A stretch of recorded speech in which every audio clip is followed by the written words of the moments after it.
हिंदू समाज का संगठन क्यों? क्योंकि इस देश का उत्तरदायी समाज हिंदू समाज है। अमृत वचन पहले पढ़ा गया, वो आपने सुना। भारतवर्ष एक भूगोल नहीं है केवल। भूगोल तो छोटा बड़ा होते रहता है,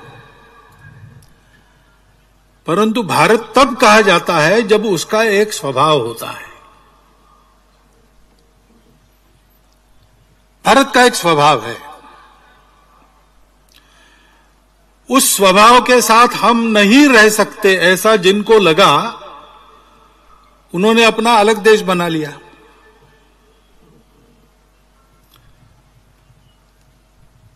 तो स्वाभाविक यह है कि जो नहीं बिछड़े उन सबको भारत नाम का स्वभाव चाहिए। और वो भारत नाम का स्वभाव आज का नहीं है। 15 अगस्त 1947 के बाद ऐसा नहीं है। वो उससे भी प्राचीन है। बहुत प्राचीन है। जब दुनिया के इतिहास ने आंखें खोली तो उसने इस भूभाग पर, जिसको भूगोल में इंडो ईरानियन प्लेट कहते हैं, इस भूभाग पर रहने वाले सबका यही स्वभाव पाया। हिंदू जानता है कि ये विशिष्टताएं, जिस एक सत्य का आविष्कार है वो सत्य एक ही है। सृष्टि के चराचर जगत में, जड़ चेतन सब में वही एक है जो नहीं बदलता, जो पहले भी था, आज भी है, कल भी रहेगा। वो शाश्वत है। बाकी सब बदलते रहता है। वो बदल भी उसी एक की अभिव्यक्ति होती है। और इसलिए हम आजकल कहते विविधता में एकता, लेकिन हिंदू इसको जानता है। इसलिए जानता है कि वो ये समझता है कि ये एकता की ही विविधताएं हैं, विशिष्टताएं, एकता का श्रृंगार है। और इसलिए अपनी अपनी विशिष्टता पर श्रद्धा पूर्वक चलो, सबकी विशिष्टताओं का सम्मान करो। मनुष्य को व्यक्ति के नाते जीना है, लेकिन केवल व्यक्ति के नाते नहीं जीना है। व्यक्ति परिवार के लिए है, परिवार समाज के लिए है, समाज मानवता के लिए है। सारा जीवन सृष्टि जीवन में आता है। हमारे यहां राजा महाराजाओं की कथा नहीं चलती, बहुत हो गए, कोई याद नहीं रखता। लेकिन उस राजा को याद रखते हैं जिसने अपने पिताजी के वचन के पालन के लिए 14 वर्ष वन में रहना स्वीकार किया। उसके भाई राजा की कथा चलती है जिसने 14 वर्ष तक अपने बड़े भाई की पादुका लेकर उनके नाम पर राज्य किया। 14 वर्ष के पश्चात अखंड सत्ता में रहने के बाद भी, भाई वापस आने के बाद, उसका राज्य सही सलामत उसको सुपुर्द कर दिया। हमारे यहां धनवान भी बहुत है और हो चुके हैं, लेकिन धनवानों की कथा हमारे यहां नहीं चलती। हमारे यहां उस धनवान की कथा चलती है जिसने अपनी गाढ़ी संपत्ति को, राणा प्रताप को, स्वतंत्रता के संघर्ष के लिए अर्पित कर दिया। कौन कितना कमाता है हमारे यहां उसका महत्व नहीं है। पूरे भारतवर्ष में एक ऐसे व्यक्ति का नाम चलता है जिसने एक पैसा नहीं कमाया, जो कहीं पर चुनकर नहीं आए, जिनकी माताजी की चिंता करने के लिए खेतड़ी के राजा मनी ऑर्डर भेजते थे, ये चिंता नहीं कर सकते थे, ऐसे अकिंचन थे। लेकिन उस स्वामी विवेकानंद का नाम सारे भारतवर्ष में चलता है।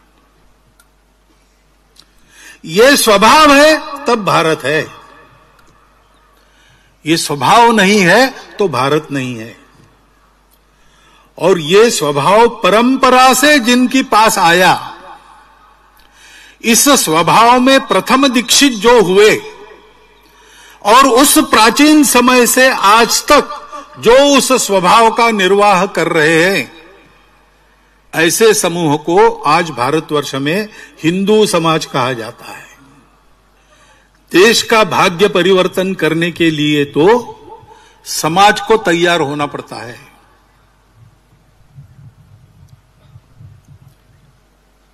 द डार्केस्ट आवर ऐसी एक फिल्म है, चलती है चैनल पर। दूसरे महायुद्ध में इंग्लैंड तबाह हो रहा था, पास में लड़ने का बल नहीं था, एयरफोर्स नहीं था उस समय उसके पास, नेवी सारी खत्म हो गई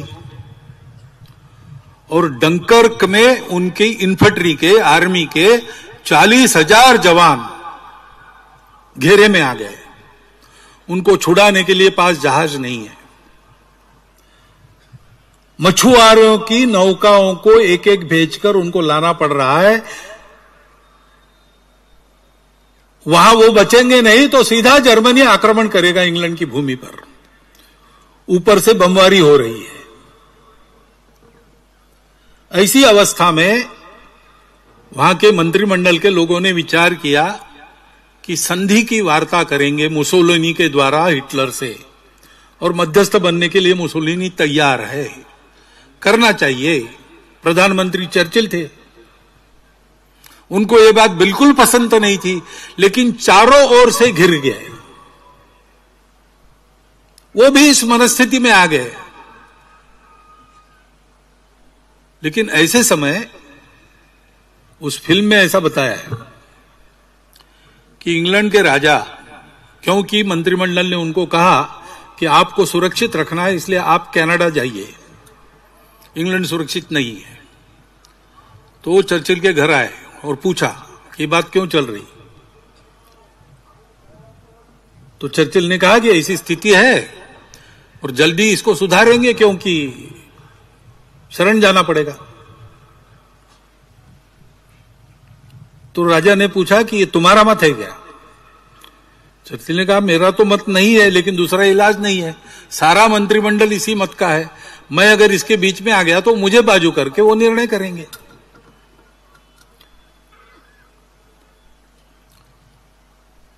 तो राजा उनको पूछता है कि तुमको चुन के किसने दिया? मंत्रिमंडल ने चुन के दिया? नहीं, जनता ने चुन के दिया। तो जनता क्या सोचती है जरा देखा। तो चर्चिल मेट्रो में जाता है, लोग आश्चर्यचकित होते हैं प्रधानमंत्री मेट्रो में देखकर। वो पूछता है लोगों को, वो लोग कहते बिल्कुल नहीं, हम लड़ेंगे, हम शरण नहीं होंगे, हमको नहीं झुकना है, हम आने नहीं देंगे उनको अंदर। उनका सामर्थ्य नहीं है, लेकिन उनका हृदय ये है। वो बोलने के बाद फिर चर्चिल ने निश्चय किया कि नहीं झुकना, और एक सुप्रसिद्ध भाषण उसका संसद में जो था, हम आकाश में लड़ेंगे, भूमि पर लड़ेंगे, समुद्र में लड़ेंगे, वो किया। इंग्लैंड लड़ा किसके बल पर? सेना का बल तो था नहीं। नेता लोग मन हार चुके थे, लेकिन समाज सोचता था कि ऐसा नहीं होना चाहिए, हम नहीं झुकेंगे। उस बल पर इंग्लैंड कायम रहा लड़ाई में और अंततोगत्वा जीत गया। संघ को तो एक ही काम करना है, समाज को संगठित करना, संगठित रखना। उसके लिए इस प्रकार अपने जीवन को जीने वाले स्वयंसेवकों का निर्माण करना, यही संघ का काम है। इस संघ के कार्य को समझना चाहिए, क्योंकि बहुत सारे शतकों के बाद एक ऐसा काम भारतवर्ष में हुआ है। मुझे लगता है कि तथागत बुद्ध के बाद पहली बार इस प्रकार के स्वभाव निर्माण का कार्य संपूर्ण भारतवर्ष में हो रहा है। इसको समझने के लिए समय लगता है, और जिनको डर लगता है कि इस कार्य के बढ़ने से अपने स्वार्थ के दुकान बंद हो जाएंगे, वो तरह तरह का अपप्रचार भी करते हैं, बाधाएं भी आती है। अज्ञान के कारण भी लोग गलतफहमी में कुछ कुछ कहते हैं, बोलते हैं।